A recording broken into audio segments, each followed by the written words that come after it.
গত এক বছর ধরে বাংলাদেশের যা সিচুয়েশন তাতে বিভিন্ন রকম গন্ডগোল লেগেই থাকে এবং ভবিষ্যতে আরও লাগবে।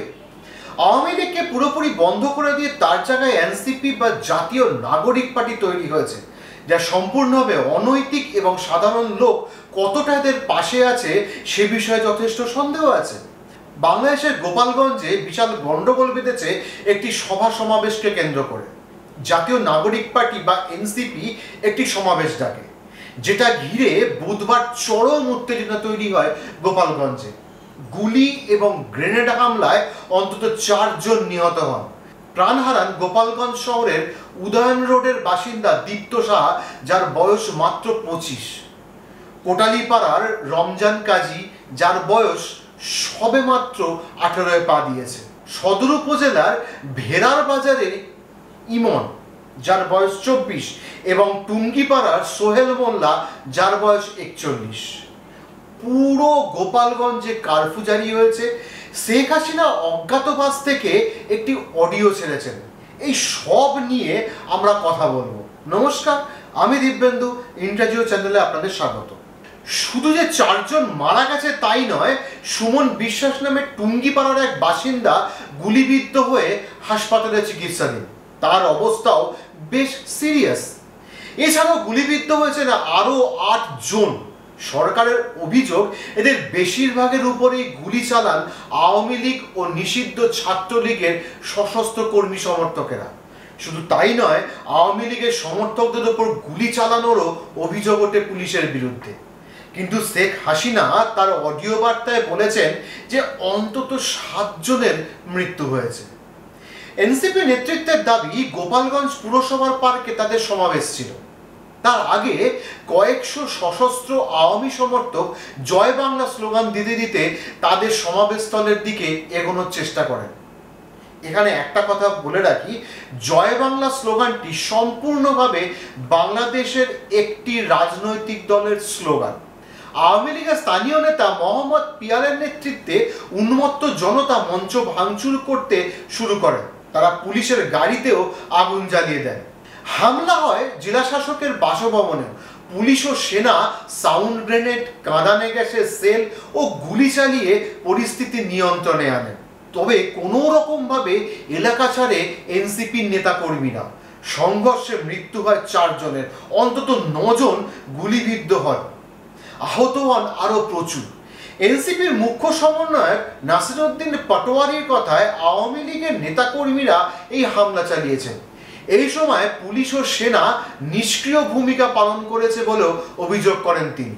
তাহলে বাংলাদেশে ইউনূস সরকার যে বলেছেন আওয়ামী লীগ নিষিদ্ধ, তার কোনো অস্তিত্ব নেই।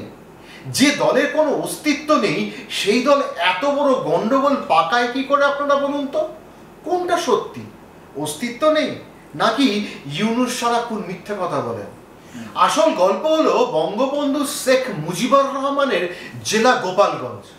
সেখানে আধিকারী ও দখলদারি কাজ করতে গিয়েছিল এনসিপি। আওয়ামী লীগ সমর্থকরা ভালো করে বুঝিয়ে দিয়েছে কোথায় এসেছো। পরিস্থিতি সামাল দিতে বুধবার রাত থেকেই গোপালগঞ্জে কারফিউ জারি করা হয়। টহলদারি শুরু করে সেনা ও বিজিবি। তবে পরিস্থিতি খানিকটা নিয়ন্ত্রণে রয়েছে, মানে খানিকটা উন্নতি হয়েছে। তবে আতঙ্ক ভুলতে পারছেন না জনসাধারণ। শহরের রাস্তায় এখনো ইতস্তত পড়ে রয়েছে বাঁশ, ইট, পাটকেল। কোথাও আবার রাস্তার উপর গাছের ডাল পড়ে রয়েছে এখনো। বঙ্গবন্ধু শেখ মুজিবুর রহমানের জেলা গোপালগঞ্জে অশান্তির পর অডিও দেশবাসীর উদ্দেশ্যে বার্তা দিলেন বাংলাদেশের প্রাক্তন প্রধানমন্ত্রী শেখ হাসিনা। ডাক দিলেন প্রতিরোধ গড়ে তোলা। বললেন, যা আছে তা নিয়ে এখনই পথে নেমে পড়ুন, ঘরে বসে থাকার সময় আর নেই। গোপালগঞ্জের এই ঘটনার তদন্তের জন্য 3 সদস্যের একটি কমিটি গঠন করেছে মোহাম্মদ ইউনূসের নেতৃত্বাধীন অন্তর্বর্তী সরকার। বুধবার বাংলাদেশের সদ্য প্রতিষ্ঠিত রাজনৈতিক দল এনসিপি গোপালগঞ্জে জুলাই পদযাত্রার আয়োজন করেছিল। তাকে কেন্দ্র করেই যত অশান্তি ছড়ায়। দিনভর দফায় দফায় অগ্নিগর্ভ হয়ে ওঠে গোপালগঞ্জের পরিস্থিতি। হামলা, ভাঙচুর থেকে শুরু করে অগ্নিসংযোগের মতো ঘটনা ঘটতে থাকে। গুলিও চলে বেশ কয়েক রাউন্ড। অডিওতে হাসিনা বলেন, গোপালগঞ্জে এনসিপি গন্ডগোল করেছে, 15 জনের গুলি লেগেছে, 7 জন নিহত, কেউ কেউ বলছে মৃত্যুর সংখ্যা আরও বেশি। যারা প্রাণ হারালেন আমরা তাদের আত্মার শান্তি কামনা করছি, আহতদের দ্রুত আরোগ্য কামনা করছি। বুধবার এমন একটা নক্কারজনক ঘটনা ঘটালো ওরা, 7টা প্রাণ ঝরে গেল। আমি এর তীব্র প্রতিবাদ জানাচ্ছি। প্রতিবাদ এবং প্রতিরোধ গড়ে তোলার জন্য দেশের মানুষের কাছে আহ্বান জানাচ্ছি। ঘরে বসে থাকার সময় আর নেই, যা আছে তাই নিয়েই এখনই পথে নামতে হবে। এদের হাত থেকে দেশকে মুক্ত করতে হবে। গোপালগঞ্জের ঘটনায় ইতিমধ্যে 25 জনকে গ্রেপ্তার করেছে বাংলাদেশ পুলিশ।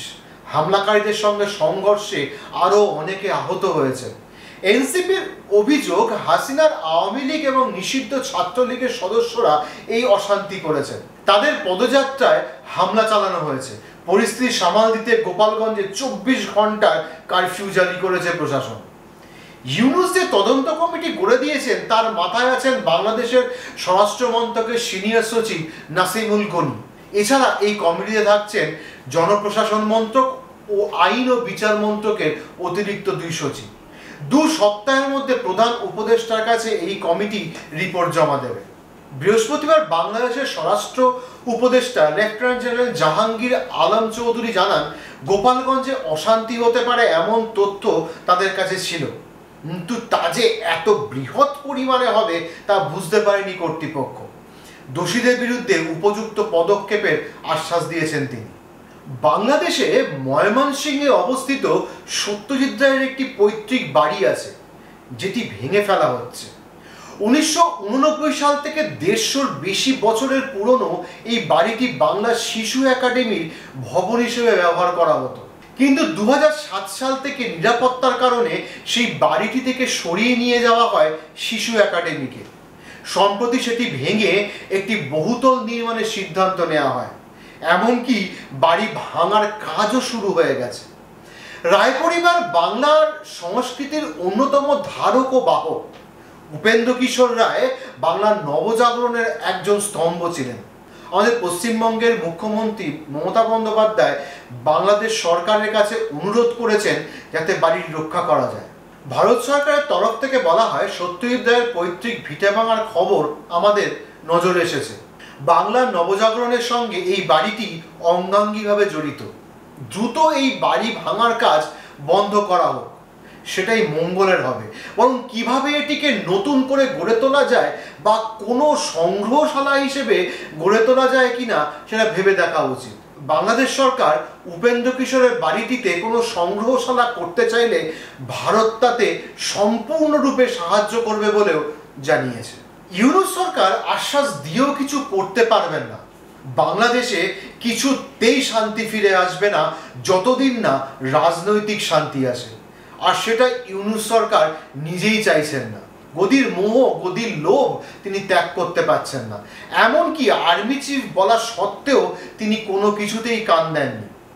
ভারত বিদ্বেষ ছড়াতে ছড়াতে নিজের দেশেই কখন যে হিংসা ছড়িয়ে পড়ছে সেটা টের পাচ্ছেন না। আমরা চাই বাংলাদেশ শান্ত হোক, সবাই সহাবস্থান করুন। ভালো থাকবেন, সুস্থ থাকবেন। জয় হিন্দ, জয় ভারত।